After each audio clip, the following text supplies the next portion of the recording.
Buzz's Retirement Garage.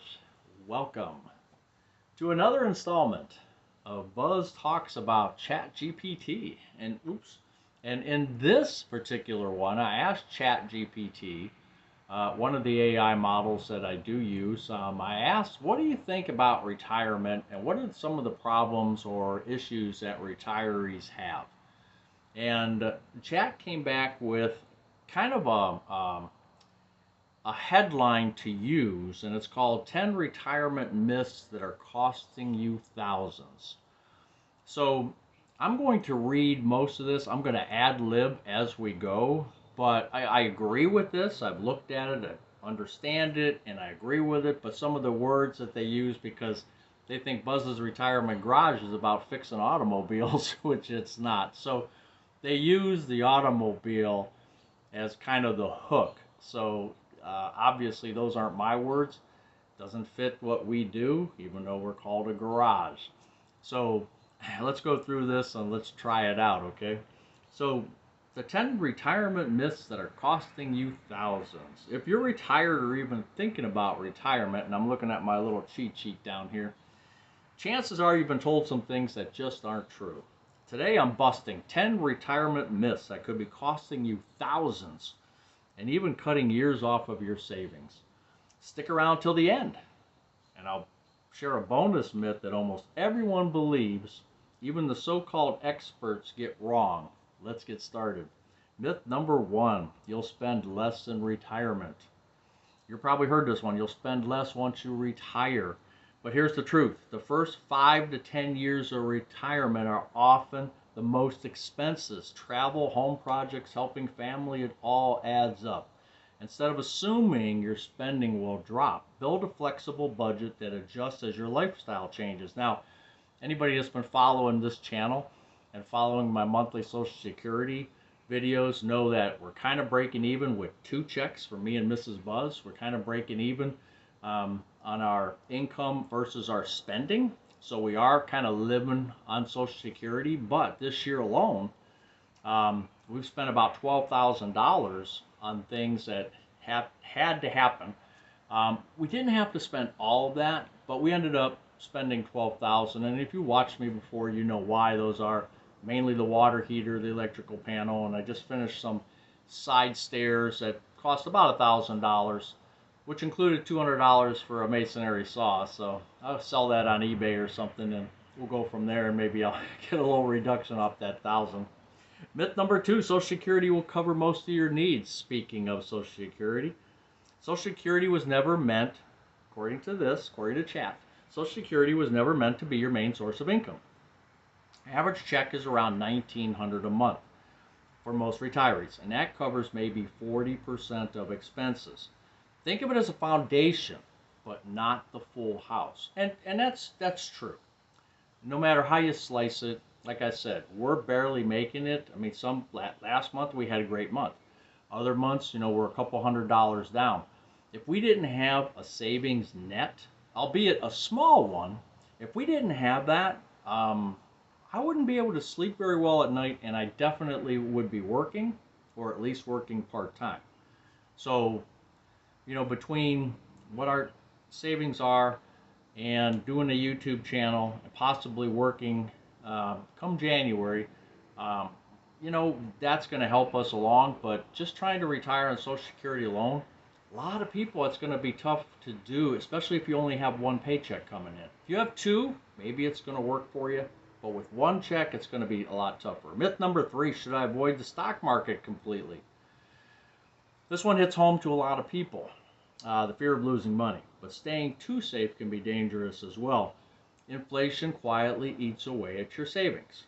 A balanced portfolio with dividend stocks or ETFs can give you income and growth. And that's true. And you hear from different people, different strategies, but and you can get, depending on the day, depending on the month, depending on the year, right, you're going to be able to get certain vehicles like CDs or treasury bonds or just different things that you can get into that are going to pay X percentage, from 3 to maybe 5%.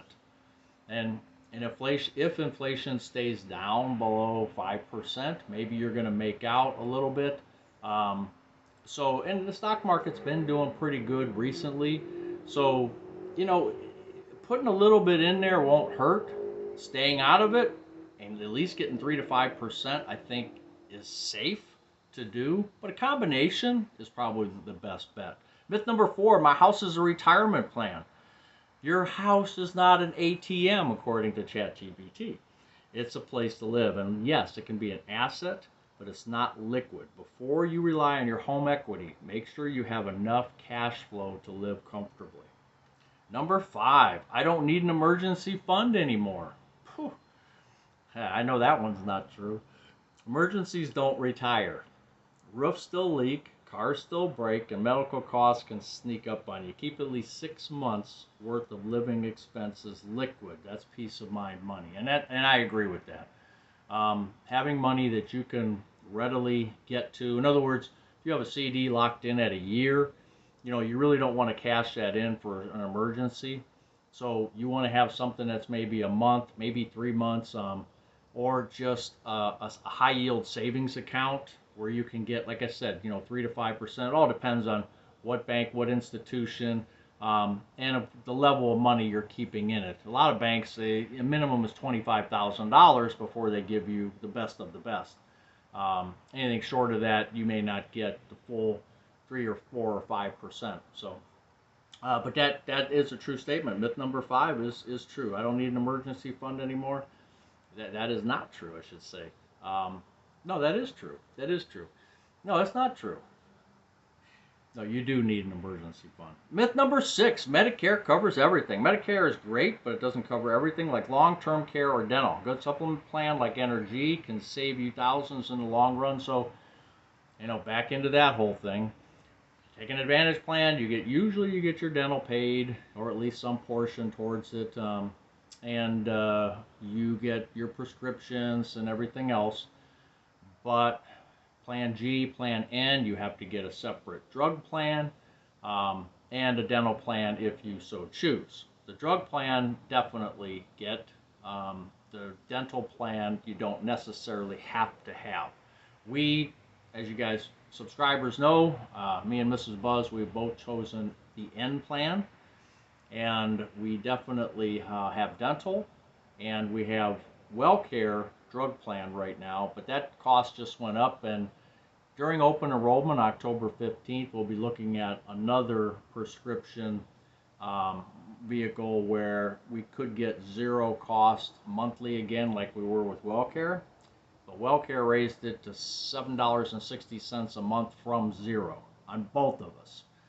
So we're over $15 a month increase. I did see on Medicare.gov, I implore you to go into Medicare.gov and look at the different plans, and just be careful about trying to change. Talk to an agent if you have one, a trusted agent. They can guide you, because sometimes you have to go through medical underwriting to change plans. Some states they're not going to let you do it, certain things. So check with like I said, check with the licensed insurance agent and see what's best for you during open enrollment. It's too late to invest, which is myth number 7. It's never too late. You can benefit from dividend income CDs or even a SEP IRA if you're still earning a bit. Small, smart moves compound, even in your 60s and 70s. I agree with that. Not much more to say. Number 8, I can live off dividends alone. Well, dividend income is great, but don't rely on it alone, according to Chat. Reinvest part of it, and remember, companies can cut dividends anytime. A little diversification goes a long way, which I agree with. Number 9, myth number 9, retirement means stopping work completely. Work doesn't have to end. It just has to change. So many retirees find part-time work, consulting, or even running a YouTube channel like this one. Keeps their minds active and adds income. Now, there are volunteer opportunities, which, again, subscribers to me know, people that watch me know I started working with the animal shelter, the dog kennel specifically, at the end of May. And I get my exercise in every Monday. I get to walk a lot of dogs, and It's been great for me to get out and do that. It's, every Monday, so I have kind of a habit forming thing that I do in retirement now, and that's not a bad thing. And the great thing about it is I can quit at any time. Um, I don't want to, but I can if I need to. If I don't want to do it anymore, I'll just say, put in my 2 weeks notice and say I'm done. But I find it very fulfilling. And, there's so many opportunities out there. People have told me Meals on Wheels, or, there's people out there that coach kids or educate kids who do it on a part-time basis, um, like tutors, I guess you would say. So there's a lot of opportunities to use your knowledge, use what you've gained over the years, what your expertise is, what your education is, and impart that onto a younger generation. And definitely worth looking into. Myth number 10, it's always about the money. Here's the truth. Retirement success isn't just financial, it's emotional, social, and physical. The happiest retirees I know have purpose, whether it's volunteering, mentoring, or building something new. I agree with most of that. I don't think you have to have a purpose. I think the freedom, for me in particular, the freedom of being retired and that stress reduction, which we've talked about dozens of times on this channel, are the two greatest things since sliced bread. Unbelievable how nice it is to not have to be stressed about where I have to be. Every day I got to be somewhere. I have to do this. It's just great that I don't have that feeling anymore. That I can do what I want. You can't, until you get to retirement, you can't even imagine it. It's constant vacation, day after day after day, and yeah, it's all about the money. I'm retiring on less than what many people would probably want to feel comfortable with, but I'm enjoying myself every single day. And I tell you what, the smiles, if I could get $1 for every smile, I'd be a millionaire, trust me. Bonus myth. If you've gone this long, which I appreciate, the bonus myth, I'll figure it out later. Later usually means the earlier you plan. Well, later usually means never. The earlier you plan, even if it's simple, the more freedom you'll have to do what really matters. So people that are watching retirement YouTube channels in their 30s, 40s, 50s have got an advantage over us in our 60s and 70s who really didn't see all the YouTube. YouTube didn't start for, 20 years ago or something like that? I don't know. But retirement channels were probably not, every video was not a retirement channel, that's for sure. And as there's more and more people on there talking about, CPAs and certified people who know what they're talking about, the better off you are in your 30s, 40s, and 50s, because then you can weigh everything. You can look at what makes sense for you, your particular situation, and what doesn't make sense. So that was the bonus myth. In this video, we helped clear up some myths. Hit that thumbs up so YouTube knows to share it with more retirees. And if you're new here, welcome to Buzz's Retirement Garage. Subscribe for more tips to help you retire smart, happy, and stress-free. I'm reading that right from chat.